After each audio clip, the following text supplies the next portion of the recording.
welcome everyone to tonight. It's the, as you know, launch of our 2013 mentoring program. I'm really excited that you've all come along tonight and that you're going to be part of the program, and I think it's going to be a really good night and a really good year for us. Important things we have to do is, if you have not been here before, the toilets are just out that door, and if you take a left, they're down the end of the hall. Also, the evacuation procedure in case of emergency, I hear, is just go back down the stairs out the way we came in. And if you want to hang around, you can, but if not, you can just take off home. That's what they told me. So what we're going to go through tonight, first of all, we're aiming to finish around about 7 o'clock. I've had a few people ask that. I hope that's okay with everyone. After we finish, there will be some more nibblies, and please hang around for a few more drinks and some chats. What we're going to go through tonight is a bit of a welcome and some introductions. We'll then have some information on how the mentoring program's actually going to run this year. I'll just give you a bit of quick info about that. And we're then going to have the main event of the evening, which is going to be a presentation by Brian from IWC and some activities and a bit of group work and a bit of fun stuff. And then we'll wrap up with some more drinks. The most important part. So, very importantly too, we need to thank our sponsors for the program, because without our sponsors we wouldn't have the mentoring program this year. One of our sponsors is the International Water Centre, or the IWC. We do have some mentors from the IWC in the program, and also some mentees, which is fantastic, and Brian will talk a bit more about IWC later. Our other sponsor for the evening is CH2M Hill. Again, we have some mentors and mentees in the program from there, so again, big thanks to them for allowing us to run the program again this year. So the mentoring program is in, I think it's third year in Queensland, and the mentoring program came about because AWA identified there was a shortage of skills in the water industry. So we need to focus on getting young water professionals into the water industry and retaining these skills. And a really good way of doing this is through having a mentor. Mentoring can give you someone to talk to that's not in your company. They can give you guidance, someone to discuss issues with, make you feel like you're not alone if you've come into this industry and you don't know anyone else. And it's also, networking is a big part of it too, so they can introduce you to other contacts and help you learn more people in the industry and learn more about your industry. For the more senior members of the industry, it's great because you can give something back to the water industry, and you know that you're supporting the water industry in Queensland, you're keeping it going, keeping it alive, and we also hope that through your mentoring relationship you will learn something too from your mentee. So as you all know, we've filled out a mentoring questionnaire to be here tonight, and we've got you to put down your skills and your experience and also your areas of interest. So what we've tried to do is then match you up with an appropriate mentor or mentee based on these answers. So we try and get you with someone that's got the same interests as you, and for the mentees we try and pair you, when you've asked for, say, help with leadership, we try and pair you with someone that has said, this is one of my skills. That's, I guess, the main part of what we do as a part of this program. We really facilitate this introduction and we get the partnerships together. From there, it's really up to you. How you want to carry out your mentoring relationship is really quite flexible. You and your mentor or your mentee can work out how often you want to meet throughout the year, if you want to Skype, email, what kind of issues you want to discuss, and really how you're going to do things. Also, what you'll learn tonight is how to do that. So we're going to have some great activities on how to be a mentee, how to be a mentor, what to do, what not to do, and how to get the most out of your relationship. During the year, you can contact me at any time if you've got any troubles, issues with your partnership, or if you just want to chat. We'll have some catch-ups during the year, so I'll keep emailing you all throughout the year and tell you that we'll have a catch-up mid-year and also get together at the Christmas party at the end of the year. That's nearly all I have to say. We've also just got a few things I'm really happy with. We've listened to your feedback from last year and we've tried to incorporate that and make some good changes. We've actually doubled in participation from last year, which I'm really, really excited about, so thank you everyone. And we've also introduced something that I'm calling tiered mentoring. So last year, one thing that came back was people that were kind of mid-career were saying, well, I still want to mentor. I'm old enough to be a mentor, but I would still like help. So what we've done this year is we've got a few people who are mid-career and they've agreed to be, or they've offered to be, a mentor for younger people, but they're also being mentees for senior people in the industry. So it's not just saying you have to be a mentor or a mentee, you can do both, and it helps the really young water professionals as well as the mid-career people. That's all I have to say, so thank you very much again for coming along. Now Henry, our YWP president, who I can't, there he is just going to have a few words now. So just to lead on from what Sarah was saying, that AWA has identified an ageing trend in membership. Big problem. That's a really big problem. So that's probably why a lot of you young people are here today, but also why some of you slightly older people are also here. Now, from my perspective, it doesn't matter how old we are, we've always got something to learn, otherwise might as well go on holiday and sit on the beach for a while. So I just want to first of all thank you mentees and mentors for coming to share the knowledge, because some of the mentees may be able to teach some of the mentors a few things.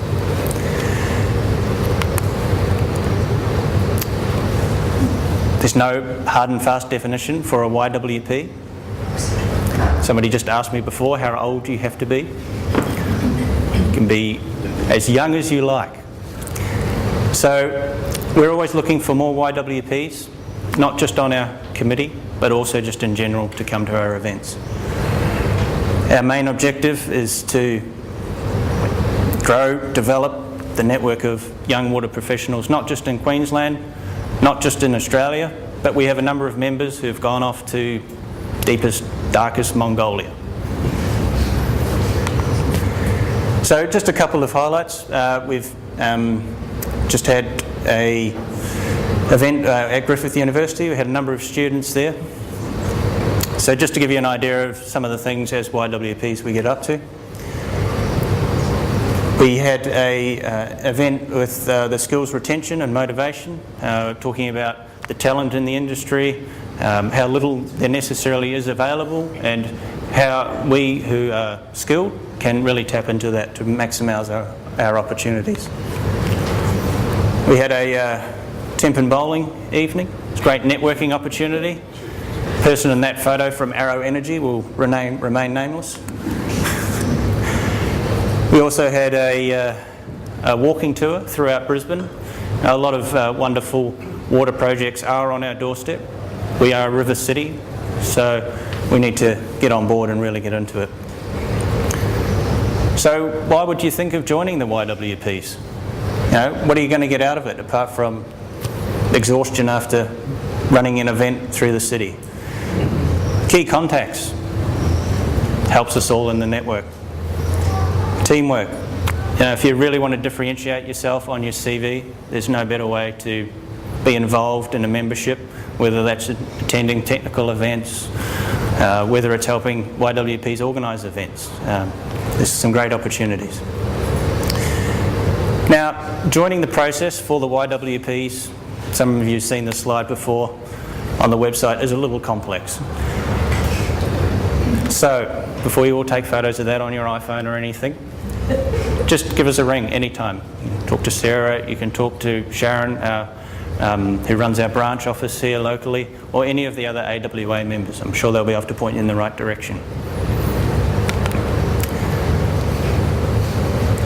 straight to the point. Sarah wouldn't let me put that up before, but I snuck it in. So a special thanks to Sarah for setting this all up. I haven't counted the number of hours or counted the number of emails I've been attached into, but I'm sure there's an awful number. So you've worked really, really hard, so thank you. You can come forward a bit and not hide. So thank you very much for organising it all. And also for the others, Rui, Abraham, Esan, hopefully Mark, for helping Sarah as well put everything together. It's not a small task. There's a lot of you here tonight, which is awesome. So thank you very much for coming. And I just have a little something. It's for you, Sarah. Oh, such a present. So, thank you very much. Oh my God.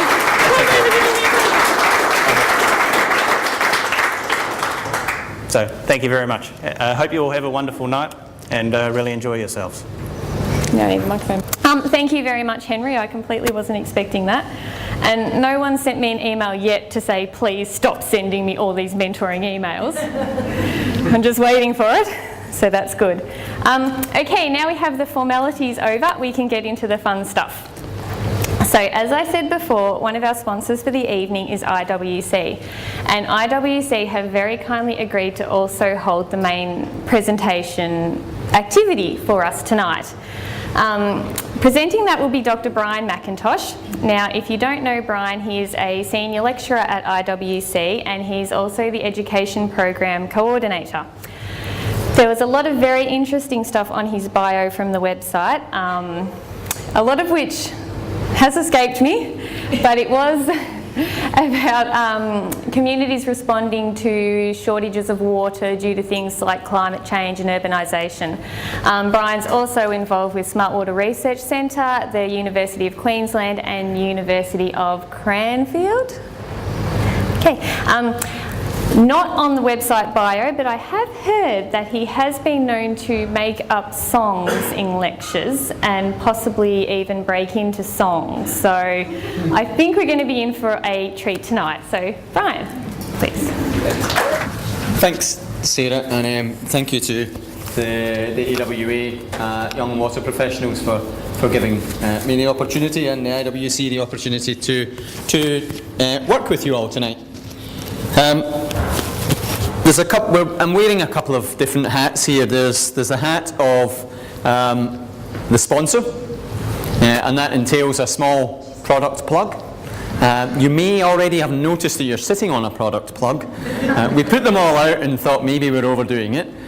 If you really want to go that one extra step further, we do have IWC branded underwear, which you can come and see me about later on. It's not that racy, functional, it's hard wearing, and probably good for the working day. The other hat that I'm wearing is to run this introduction to mentoring. And that's I suppose we're going to try and have a little bit of fun doing it, but there are some serious messages there about expectations, some recommendations from accumulated experience across a range of mentors and mentees about what works, what doesn't work, how you might think about approaching this relationship, which might be a bit strange and might be the first time as a mentee, might be your first time as a mentor, even though you've got an awful lot of valuable accumulated experience to impart. And there's a need then, as a consequence of this strange relationship that you probably don't have in any other context, to think about how's it going to work? How am I going to get most value out of this? And that's from both sides, the mentor and the mentee side. So that's sort of started about halfway through the presentation. Let's go this way. That's all right. You want this? Yeah. Yep. Okay. So we'll start off, I think, with just a brief. I suppose me saying what the IWC does before we start getting into the meat of the matter, the mentoring program. We are based here in the city. We are a joint venture between Griffith, UQ, Monash and UWA. And I suppose right at the very heart of what we do is capacity building. Skills and capacity building in the water sector. Be that in water resources or urban water, maybe even in international development. And what we're particularly focused on is building skills of people to be part of processes of change. And that might be processes of change in the sense of carrying out current practices but more efficiently. It might be change in the sense of creating new ways of doing things, what the business community calls innovation. It might be quite radical change. But what the literature suggests is that people who are able to effectively stimulate and drive, see through to implementation, change, have particular skills in common. So it's not really a mystery when you get to the mechanics, and the mechanics are you. The mechanics are people. That's why and how change occurs. And when we get to that level, you can identify skills for change as falling into three sets. Understanding, so being able to think outside your existing discipline or function. Being able to think about what the world of water means for somebody else. So if you're a civil engineer, thinking about what an ecologist thinks of when they see a stream. If you're in policy, thinking about how a community practitioner or somebody in a civil society organisation, how they perceive water. Organising, change doesn't occur as a consequence of chaos, it occurs as a consequence of effectively aligning people and resources with a vision.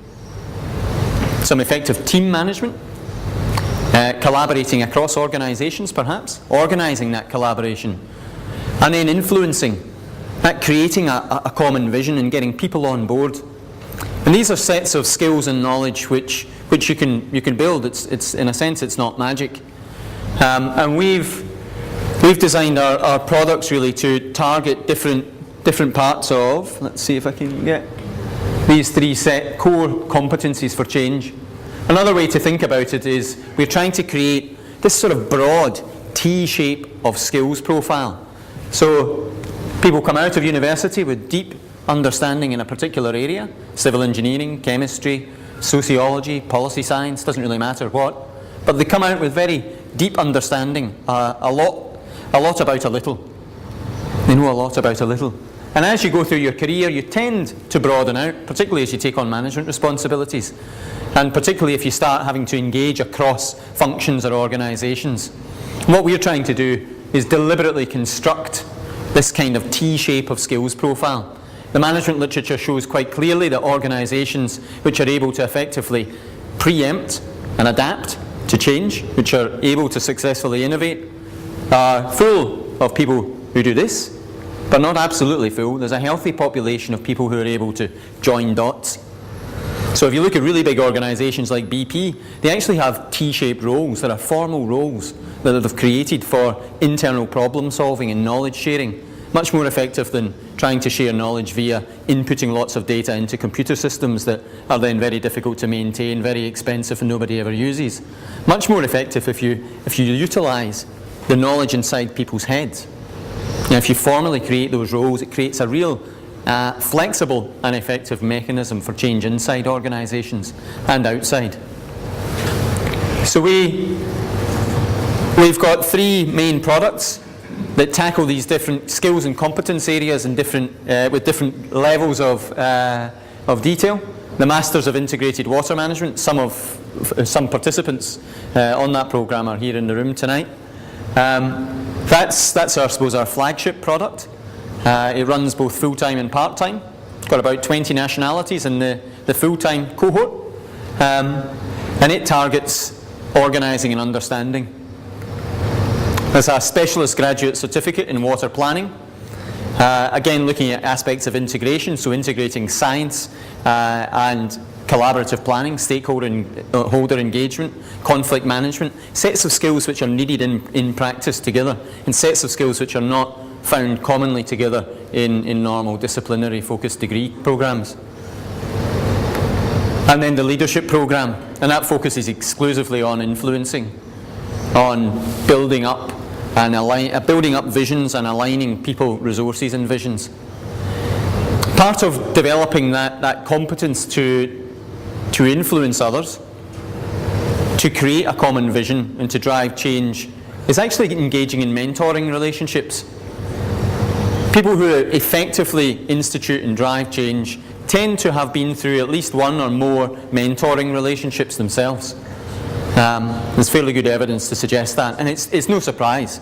They've gone out, these people have gone out and they've actively sought the experience, the accumulated experience and wisdom of older practitioners, and deliberately structured relationships to enable that knowledge transfer.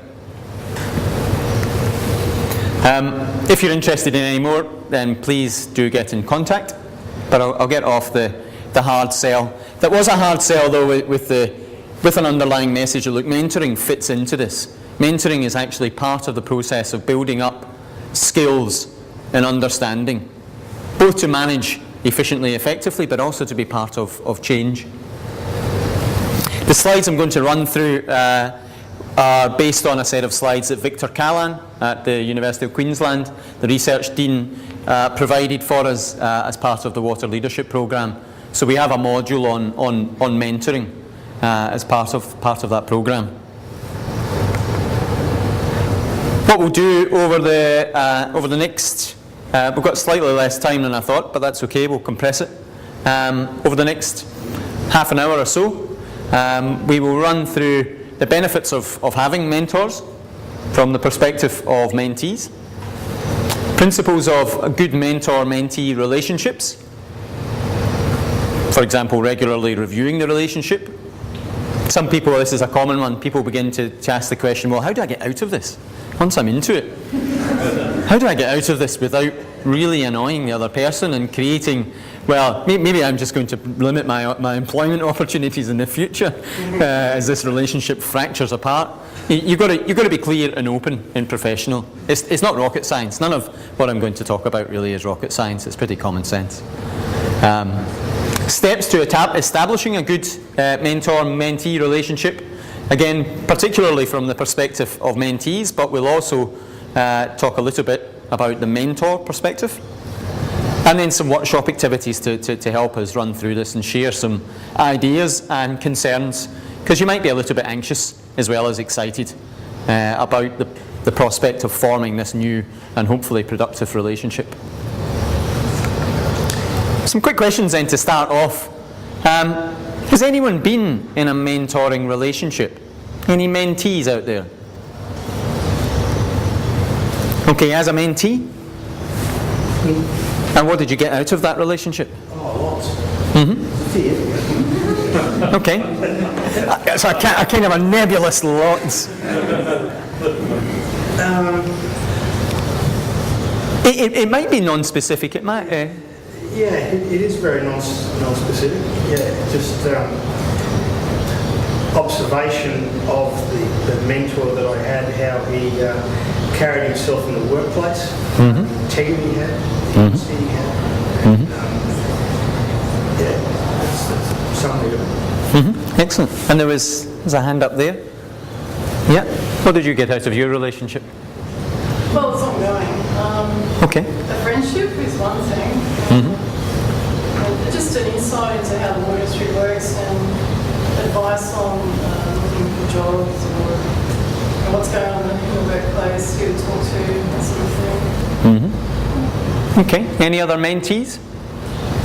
Yep. Yes, mine was really helpful in terms of making contacts in different organisations and also getting advice from that sort of helicopter perspective. So having someone who was separated from the workplace but who understood what I was going through, was able to provide some helpful advice on how to deal with certain situations.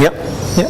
No, I think these are great things that you will get out of a relationship from just being with and observing and learning from that accumulated experience that manifests itself in particular ways of doing and being, through to friendship and also onto that sort of external viewpoint, a little bit more objective, can help you reflect on what's going on in your work world. And that being able to tell you what it looks like from another perspective is really, really invaluable. Mentors. Has anyone been a mentor before? What did you get out of that relationship? I think it's good to have perspective on your career. I guess as you move through, you sometimes lose sight of the steps that you take along the way in management or even in the technical area. So it's good to reflect on others that are just starting that journey and encouraging them particularly to look at accreditation like CPN or RPQ as an important step on their career. Something not to be overlooked, that is an important milestone to sort of work towards and set that as a goal, particularly when you're sort of 1 to 4 years out, to have a goal around certification as at least one early goal to work towards. Okay. And that process of looking back for yourself, did that help you make sense and give you personal satisfaction of how you progress through your career, or did you then turn that reflection into more crystallised advice to employees, direct reports and that sort of thing? Yeah, that's very important. I think the thing that experience gives you, and I'd like to reflect on that, in any one situation there's probably 4 or 5 solutions available, and it's a matter of talking through some of those with the mentee and say, of these 4 or 5 options, which is the one that you'd like to try in this particular instance. And there's always many ways of approaching situations or possible solutions. Any other mentors? I think one of the things, there were 2 big takeaways. One was engaging with somebody across generation and seeing how young graduates are seeing the world and the sort of issues that are trying to manage, makes it easier to manage your own focus. But the other one was in the process of dealing with issues that arose and stepping back and analysing and thinking through what questions do I need to get this person to answer to work their own way through thinking on it. But it was forcing me to stop back and reflect on things that I was probably doing intuitively right along now. And I found I was actually getting that mentoring myself at times in terms of, I've got something similar actually going on here, and I should probably follow the same thought process related to trying to get this person to go through. Yes, yeah, it can be a catalyst to break habits you might not even be aware of. Okay. Any other mentors? Yeah, I think one of the great benefits of being a mentor is to watch the development of a career. Someone comes in as a first-year person, keen to learn, and you yourself think, well, where was I at that same stage of my career? And you try and look back and say, what was it that brought me up to where I am at the moment? Just like Steve at the front was saying, you learn by going back and thinking, well, how do I approach problems? And then try and pass on. Learn the delight of watching people pick up the clues, perhaps develop their own approach, but just rise up with capability. It's a very, very positive experience. That's great. So nobody said anything negative, and that's very heartening. If you approach a mentor-mentee relationship, it just requires a few sort of simple practices, a few simple rules to make sure that it doesn't degenerate, that you get something out of it, that you're able to stop the relationship when both of you have really got what you want, instead of meeting up and staring at the ceiling and wondering what you're going to talk about next. It's not that difficult, and it should be an overwhelmingly positive experience for both sides. And hopefully, speaking on behalf of AWA Young Water Professionals Programme, that's what it should be for you over the next, how many months? 10 months? 10-ish months? Okay. What we'll do is we'll just go through a couple of slides covering the basics of mentor-mentee relationships. Apologise if this is old hat to you. It's not going to be old hat to everyone in the room. And it's useful that we all enter this with the same understanding. So, what is mentoring? It tends not to be performance-based, so it's different from coaching. So coaching is where you're focused on some aspect of your work and you're trying to get better at that aspect of your work. It's performance-oriented, KPI-oriented. That might creep in a little bit, but it's not the primary focus of a mentoring relationship.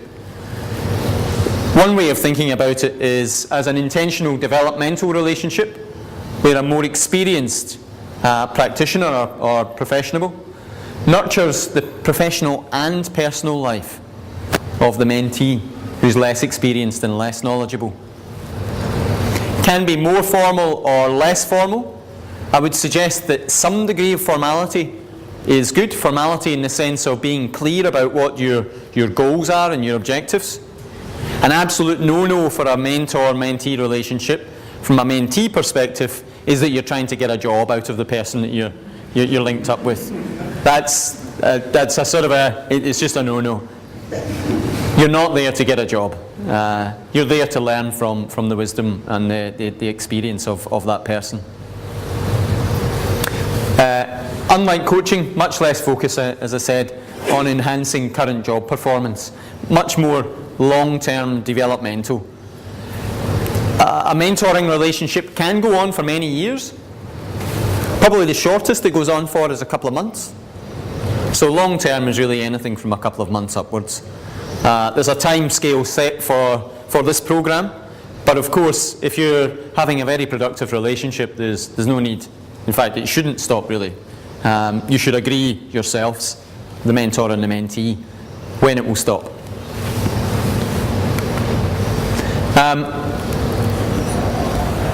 The way that we use leadership is to mean the skills for change. Leadership, we see it as a process of aligning vision, people and resources to achieve some desired outcome. In leadership development, the development of skills for leadership, for running that kind of process, mentoring is commonly used as a learning element.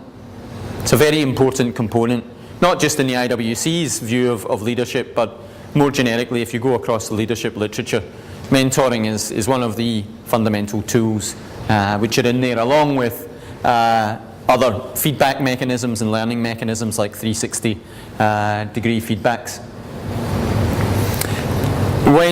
If you dig into the leadership literature, you'll find that there is a positive correlation between support from mentors and effective leadership development, greater recognition in the workplace, greater career opportunities and promotions for mentees.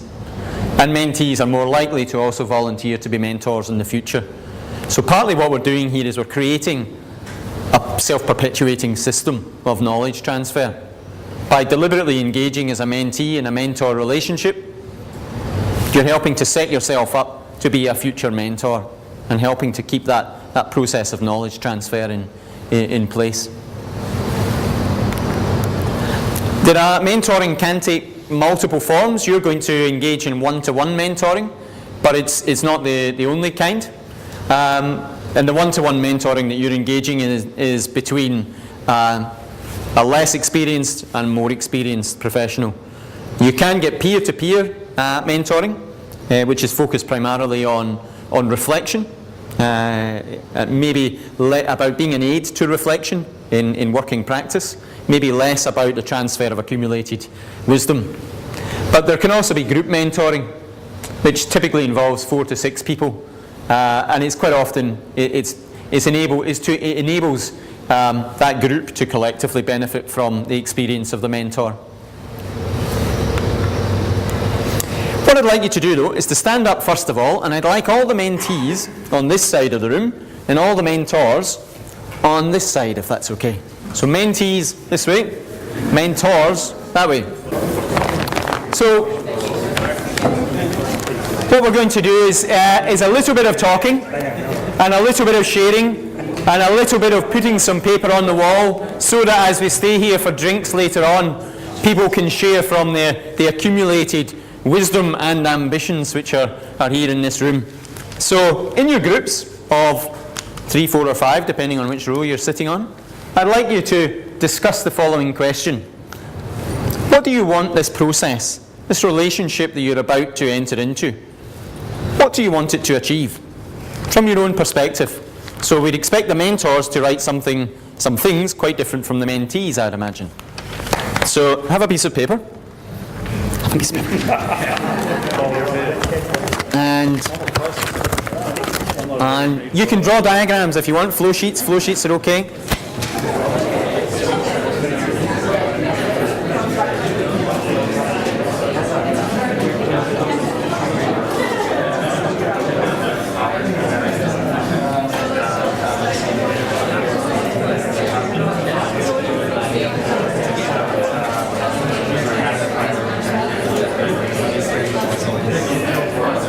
Okay, can you put your piece of paper on the wall, and then we're going to have a quick go around the room to listen to what people have discussed.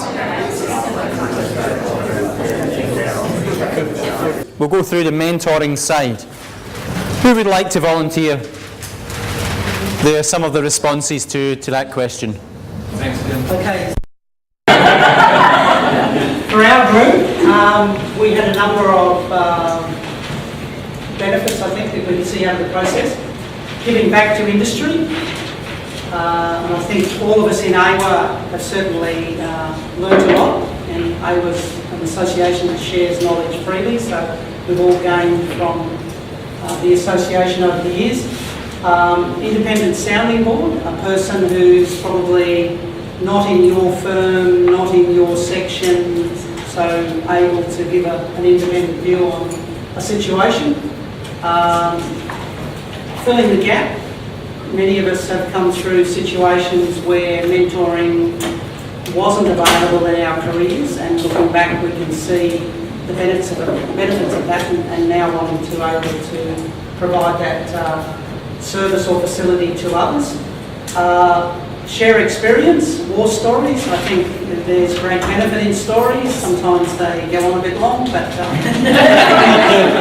there's always some wisdom in there somewhere. Good luck to whoever's mentee. Good for networking. I mean, this is a networking event here tonight, but obviously with your mentee, depending on what sort of relationship you are, you could then meet other people in that organisation as well. It allows new knowledge to be discussed. There's lots of new things happening in industry, in university and research that could be a benefit to others. And also we'd hope that out of this process that we're developing future leaders in the industry, which is what I was hoping. That's great. Thank you very much. Any other mentoring groups who would like to volunteer?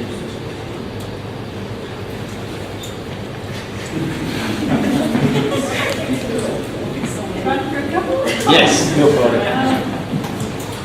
I guess just similar things, but I guess we want the mentee to feel it's been a positive experience for themselves, take some value from the process, thought moments. I guess, thinking in the day-to-day environment, when, as we were saying, you come up with lots of examples and you like to think, oh yeah, that's something I'll tell my mentee about.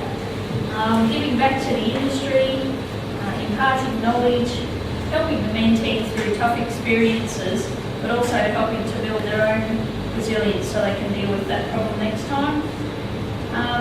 Mentees to enjoy their job, so we want to make your workday a little bit better. And I guess mentees also can help mentors to learn a thing or two when it comes to technology or things like that. Big one is adventure, or the mentees are probably a little bit more adventurous than us mentors, so we're out for an adventure. Someone to listen to us.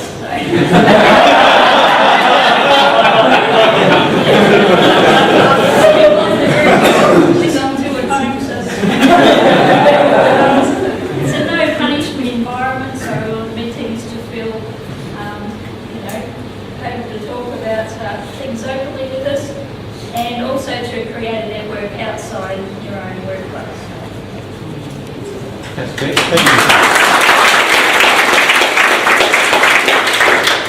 So both mentors and mentees, there's a lot of discussion and quick, but a lot of thought went into these posters here. So during the networking session, where there's some more drinks available, please do make sure that you make sure you make time to listen to the mentors who are clearly feeling some angst and yeah, make sure you read each of these posters. It will help you understand a little bit more about the minds of the mentors. And mentors, similarly, you might come up with some ideas about mentoring from some of your co-mentors, which would be useful to put into practice. Mentees. Can we have a mentee group to volunteer?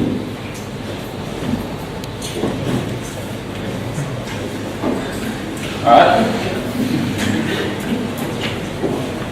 So we started off quite broad. The first one was career path guidance. Someone that was starting off in their career just wanted guidance on everything, be it how to be a professional in the workplace to paths, you know, where to go. Networking skills, improving networking skills and improving your network generally. And I think that's something that the mentees think about as well. Guidance on applicable careers for skills for someone that's starting out, where could they go? Work-life balance. Challenging the mentees with questions on handling the situations that mentors have encountered maybe recently. How would mentees handle it? Because mentors aren't always going to have the questions, the answers, but they'll have the questions to tell you how to get there. Effective communication and identifying skills for the entire career path. Okay, that's great. Thank you.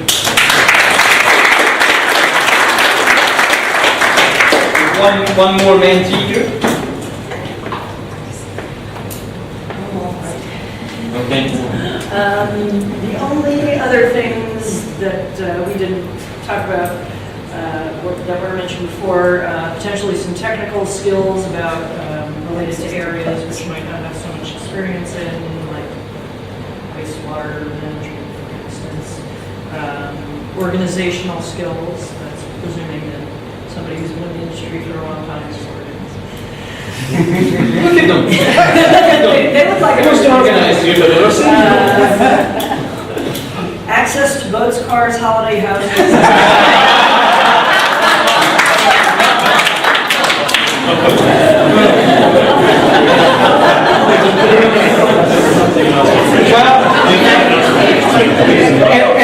At least jobs were on that list.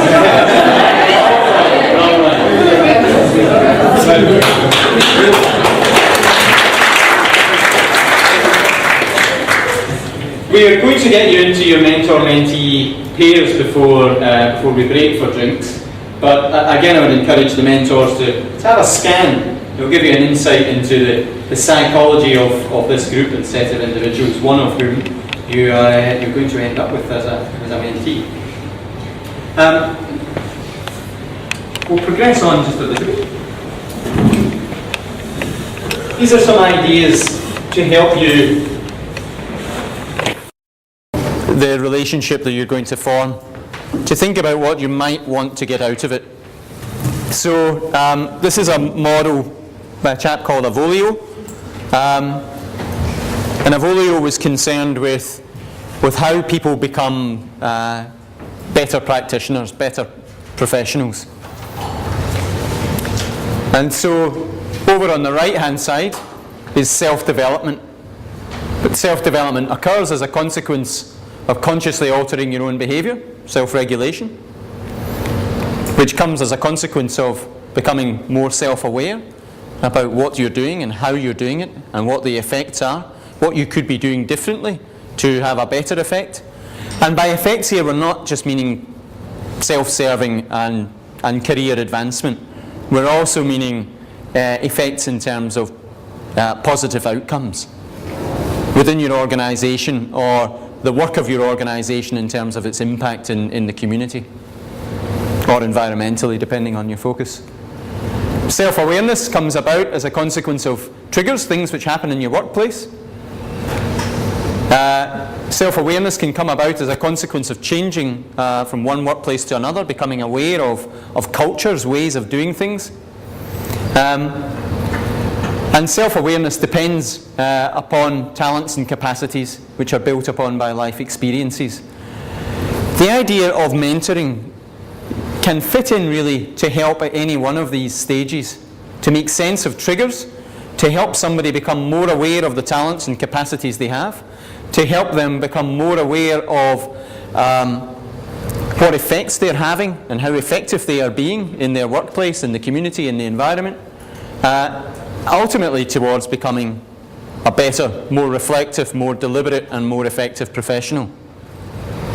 So mentoring is an input to help people reflect, crudely. Reflect on how they are doing things and where they're going and what impact they're having. Mentees in this relationship can probably expect to talk about these kinds of things. Triggers. So what's happening to me at work at present? Why am I feeling this way? Why am I not getting anywhere? I keep on doing this job, but I'm not satisfied. I don't seem to be able to get anyone else on board. I'm trying to do this and it's just not working. Life experiences. Why do I feel I'm failing all the time? I succeeded back then. How can I make these conditions reoccur? Talents and capacities. Maybe I'm not getting to where I want to be, either in terms of job position or in terms of effectiveness, because there's something missing which I've not quite recognised yet. Having an experienced professional work with you can help you pinpoint.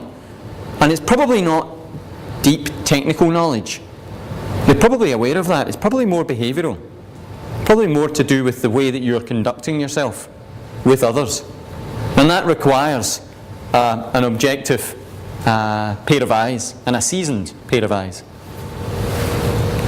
Self-awareness, self-regulation, and self-development. So as mentees, I would be beginning to think about this kind of model. It's not the only one you can use to base your conversations on. But having a think about a professional and personal development model, and then basing your conversations around a sort of an explicit model of learning and professional development. Don't just go into this with a set of random questions. Try to structure your questions a little bit more. You'll get more out of it as a consequence. Mentors, you can probably be expected to be involved in a range of different interactions, types of activity with your mentees. They might fall into these categories. Accompanying. You might offer a more intensive feedback process as somebody goes through a project.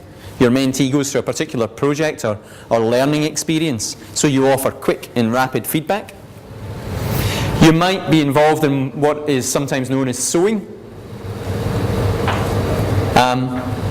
If I say something to you, you might not really understand what I mean.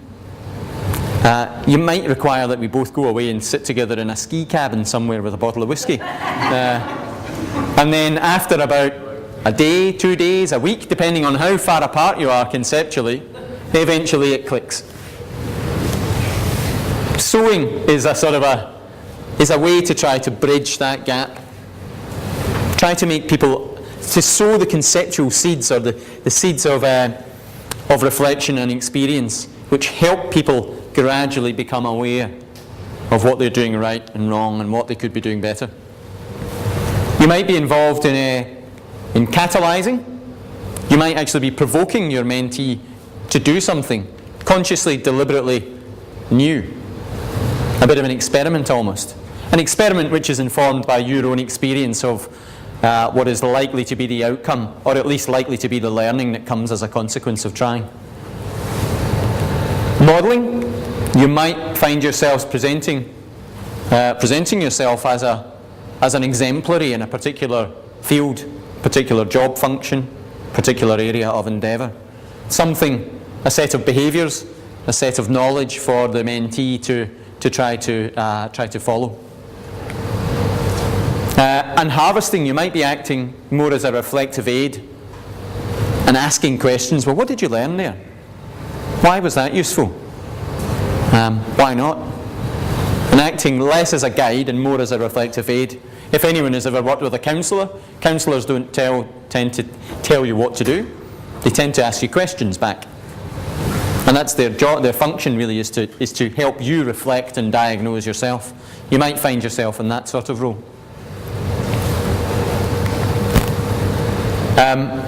Maslow distinguished four levels, or 4 stages of learning, which bear an uncanny resemblance now to Donald Rumsfeld waffling on in the Iraq War about things that you don't know, things that you do know, you don't know, and things that you do know, you do know. I don't think he was reading Maslow, but never mind. Unconscious incompetence. I don't know that I don't know how to do this. Stuff that you're just not aware of.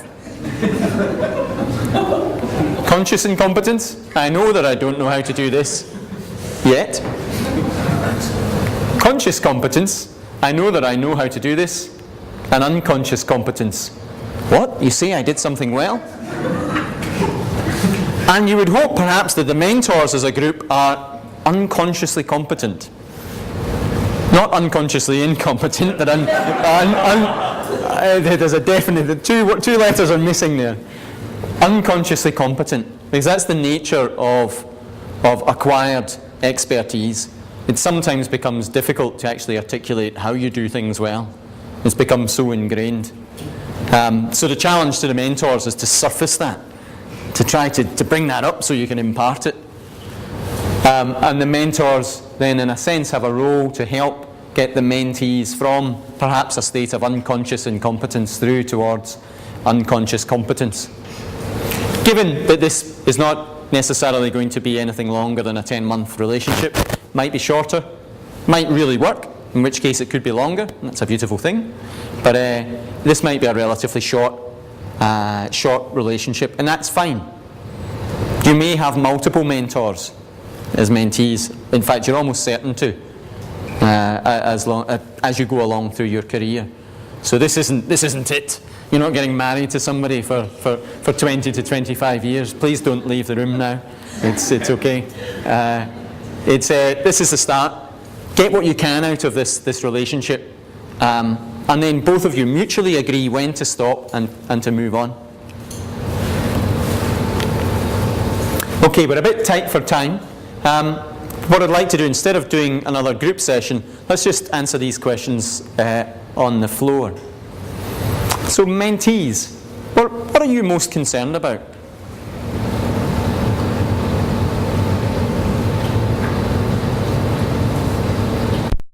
Maybe you're not anxious at all. Finding a common time to meet up so everyone's so Yes, that can be a major issue. It's not just that the mentors will be very, very busy. You're probably very busy yourselves, but it's that synchronizing of diaries. Planning when you're going to meet in advance is an important ingredient for success here. Plan at least one meeting ahead, maybe multiple meetings ahead, at a time and a location that's mutually convenient.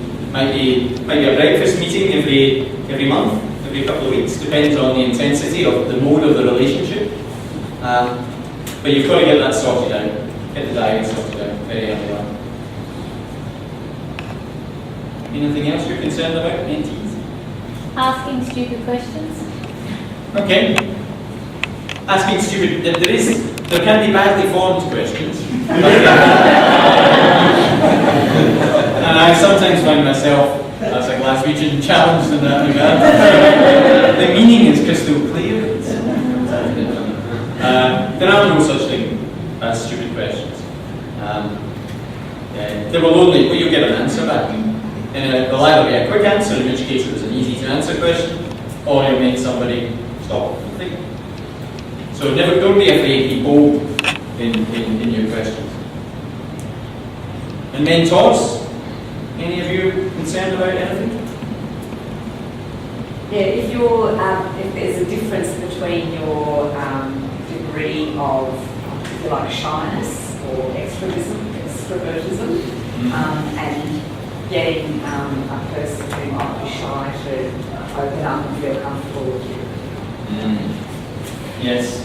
Now, if you are on either side, if you're a little bit shy, there's a bit of personal responsibility here about trying to break out of that mold. But planning the nature of what you want to get out of the relationship can help break that down. You can even plan it on email if that's the best way to operate. Some people operate, I suppose, much more coherently by written word than they do by on-the-spot verbal response. So it might be that if you are feeling particularly shy or not able to form your thoughts very, very quickly, write them down. Have an email ping pong between you to get the agenda, the purpose of your relationship set overall, and maybe meeting by meeting. and then it means you've got some deliberate questions, an agenda to go through. Treat it in a business-like manner, if that's the best way for it to work for you. Anyone else concerned on the mentor side? Quite a stupid answer. Yeah, unfortunately, there are stupid answers. Don't think I can help you there.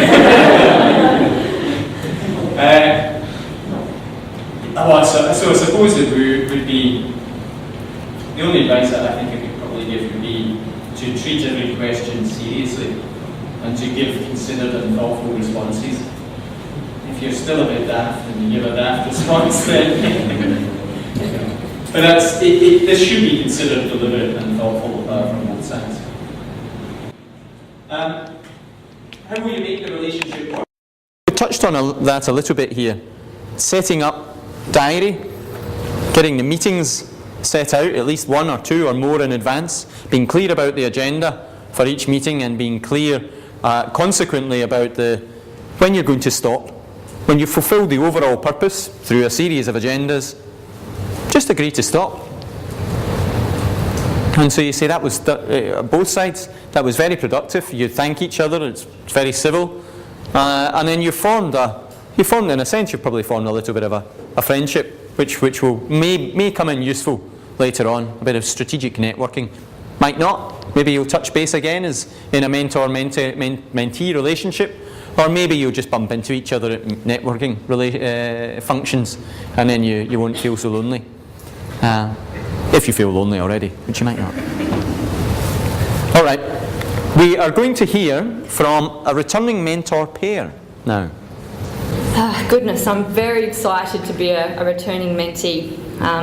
Last year's launch, the returning couple were absolutely fantastic.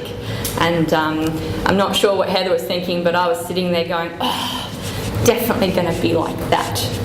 And now that I'm here, I'm actually fairly freaked. So, 12 months ago, I was just as excited when I saw the mentoring program advertised on the internet, and I'd successfully registered myself as a mentee. I'd never been in a mentoring relationship, but I'd heard that it was a good thing to do for both personal and professional development. And I really did have no idea what to expect. Definitely the activities that we're going through tonight help clarify those expectations, but I had my own set of ideas as to how I was going to approach the program. Firstly, I decided to approach it with both an open-mindedness and a willingness to probably identify opportunities and maybe lessons as they presented themselves. I also respected the reasons as to why each mentor was incorporated into the program. I acknowledged that they were probably very busy people, and I was adamant that I was going to give a high level of commitment, be prompt to arriving at meetings, and always show my appreciation. I think a couple of things worked fairly well for Heather and I. The first was incorporating flexibility, which has already been spoken about. Obviously, we're both very busy people, and it was hard to catch up, particularly when Heather works in the city and I don't work in the city. So we had agreed to meet on a monthly basis in the city. Initially, it was in the morning over a cup of coffee at the Chocolate Soldier.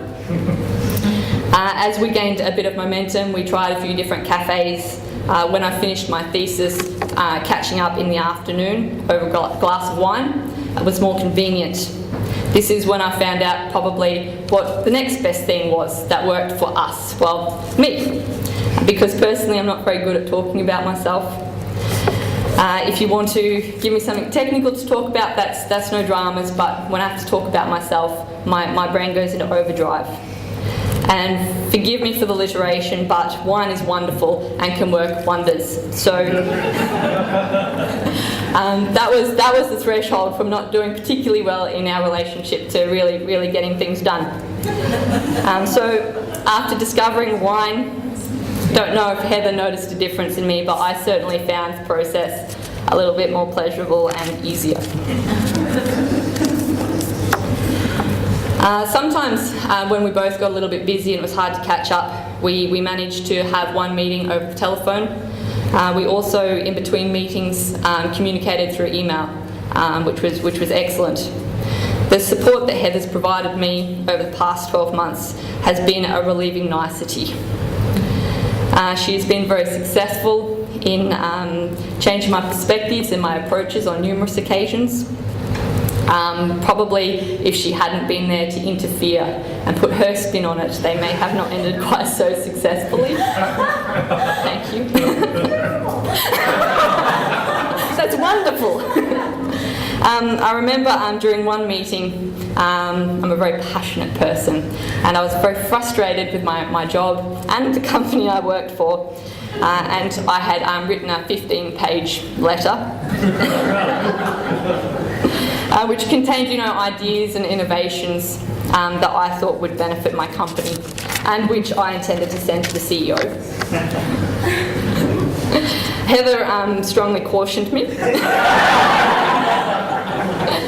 that I should be careful on how I presented my letter and maybe how I worded it. So I sent it to her in an email, and she put in her corrections, and so I sent it off. So after all of our efforts and our corrections, I got to meet my CEO, fantastic, and he thought that my letter was very positive and enthusiastic, and he asked if I would mind it being distributed to the other board members. So, all in a day's work, bit of Heather's advice. I managed not to rub too many noses up the wrong way, and I also managed not to get myself sacked. Another very memorable experience was when Heather supported me by attending a Toastmasters meeting. Thought I would try and improve my public speaking. Neither of us had attended Toastmasters before, and neither of us had attended Toastmasters since. But that's not the point. What was memorable was Heather being a fantastic role model, got roped into being part of a role play where she acted as the wife to a man she'd never met before, and they had a heated discussion as to why he had forgotten their anniversary. I remember thinking, oh, my mentor, she's quite a short lady, lovely hair, extremely good at walking fast in heels, and clearly very persuasive. So as I reflect on the past 12 months, I feel a sense of journey and progress. It's been a really busy year for both of us. I didn't see her actually graduate, but Heather did graduate from her doctorate. I myself graduated from my master's with the IWC. We went to halfway drinks, which I suggest you should all attend if you can. I got to experience Heather probably being a little bit uncertain as to how to advise me in the beginning, to Heather definitely knowing all of my strengths and my weaknesses, and definitely the direction in which she probably needed to guide me in. And it's a rather strange feeling being so exposed to somebody you've learnt to respect very much. I'm not quite sure if Heather knows this, but I received an email, well, I was copied into an email to Sarah saying that Heather was willing to mentor me for this 2013 year. And I'm not really sure if I can describe it in words, whether I was touched or honoured, like I had been a good mentee. Or maybe Heather just thought I needed a whole heap more help. But no, I felt very privileged. And I've certainly had a wonderful 12 months. And I don't know, the best thing I can hope for you is also that you have a fantastic journey with lots of memories and some good advice. Wow, that was just brilliant. Thank you, Alycia. It's a bit hard to follow from that. I think that Alicia's really captured our relationship and how we approach the mentor-mentee relationship really quite well. And we have developed quite a strong relationship and friendship. and very willing to take that through further to see how we go. You know, basically, I feel that I'm here for Alycia for whatever she needs into the future, and however long it takes. You know, I do. I guess there's a few things that I'd like to point out about what mentoring means to me. For those of you who know me well, you know that I'm really passionate about the mentor-mentee relationship, and it's because I've received mentoring as a mentee throughout my career, and it has just been an absolute wonder for me. It has really helped me in so many ways, not just professional development and growth, but personal development and growth as well. So for me, this is an opportunity to give back. I've also observed people that work for me and other people that I know enter into these mentor-mentee relationships, and I've seen incredible growth and development occur because of them. So there's a lot of opportunities through this very simple process of connecting two people together. I think Alycia already covered how we approach things.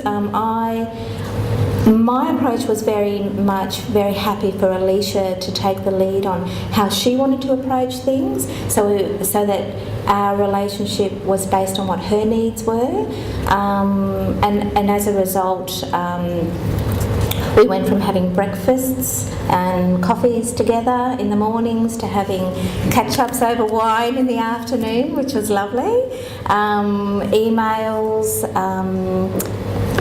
phone calls and all that sort of thing. And I have to say that the Toastmasters event was probably one of the most interesting things, and there's no way I would have gone to a Toastmasters event without Alycia. She really Alycia really wanted to go and learn about Toastmasters. I was curious but not really interested, so we went along together and it was fascinating. We had a great time.